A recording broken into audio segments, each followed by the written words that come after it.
ಪೋಷಕರಿಗೆ ಖಂಡಿತವಾಗ್ಲೂ ಆತಂಕ ತರುವಂತಹ ಸುದ್ದಿ ಒಂದು ಸಿಕ್ಕಾಪಟ್ಟೆ ಸದ್ದು ಮಾಡಿತ್ತು. ಅದರಲ್ಲೂ 2 ವರ್ಷದ ಒಳಗಿನ ಮಕ್ಕಳಿಗೆ ಈ ಕೆಮ್ಮಿನ ಸಿರಪ್ ಅಂತ ಕೊಡ್ತಾರೆ. ಅದು ಎಷ್ಟರ ಮಟ್ಟಿಗೆ ಸೇಫ್ ಅನ್ನುವಂತಹ ಪ್ರಶ್ನೆ ಎದ್ದಿತ್ತು. ಯಾಕಂತ ಹೇಳಿದ್ರೆ ಬೇರೆ ಬೇರೆ ರಾಜ್ಯಗಳಲ್ಲಿ ಸಾವಿನ ಪ್ರಕರಣಗಳು ಸಂಭವಿಸಿತು. ಕೆಮ್ಮಿನ ಸಿರಪ್ಪನ್ನು ಸೇವಿಸಿ 11 ಮಕ್ಕಳು ದುರ್ಮರಣಕ್ಕೀಡಾಗಿದ್ರು. ಈ ಪ್ರಕರಣಕ್ಕೆ ಸಂಬಂಧಪಟ್ಟಂತೆ ತಮಿಳುನಾಡಿನಲ್ಲಿ ಕೆಮ್ಮಿನ ಸಿರಪ್ಪನ್ನು ಸರ್ಕಾರ ಕಂಪ್ಲೀಟ್ ಆಗಿ ನಿಷೇಧ ಮಾಡಿದೆ. ಕರ್ನಾಟಕದಲ್ಲೂ ಕೂಡ ಕೋಲ್ಡ್ರೀಫ್ ಕೆಮ್ಮಿನ ಔಷಧಿಯನ್ನು ಬ್ಯಾನ್ ಮಾಡಲಾಗಿದೆ. ಕೋಲ್ಡ್ರೀಫ್ ಸಿರಪ್ ಮಾರಾಟ ಮಾಡದಂತೆ ಸೂಚನೆಯನ್ನು ಕೊಡಲಾಗಿದೆ. ಮೆಡಿಕಲ್ ಶಾಪ್ಗಳು ಹಾಗೆ ಡಿಸ್ಟ್ರಿಬ್ಯೂಟರ್ಸ್ಗಳಿಗೂ ಕೂಡ ಖಡಕ್ ಆದಂತಹ ವಾರ್ ಮಾಡಿದ್ದಾರೆ.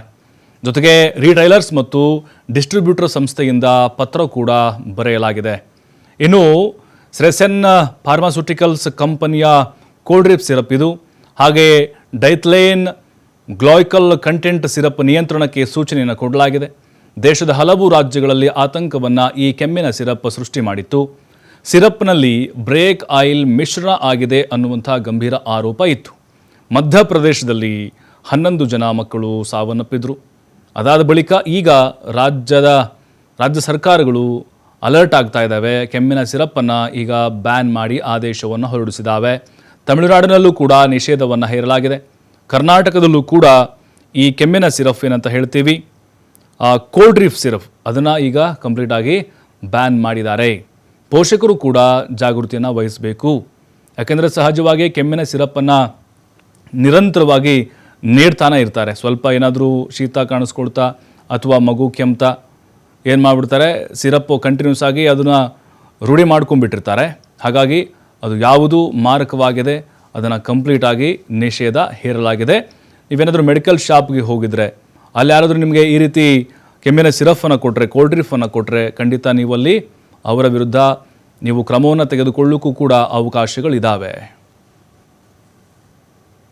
सबसे पहले हम बात करें कफ सिरप की। कफ सिरप्स यूजुअली यूज नहीं होते हैं, बच्चों में इस्तेमाल करने की जरूरत नहीं पड़ती।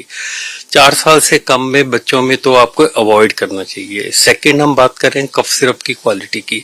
ये सारे इंस्टेंसेस जो अभी नया इंस्टेंस नहीं है, अगर हम पास्ट में भी देखें, अगर हम अफ्रीका में देखें तो काफी सिरप्स हैं जो इंडिया से सप्लाई हुए हैं जिनके साइड इफेक्ट्स हुए हैं, जिनसे किडनी फेल हुई है। मैक्सिमम बच्चों में किडनी फेल होती है। इसमें होता क्या है कि एक डाइल्यूएंट होता है।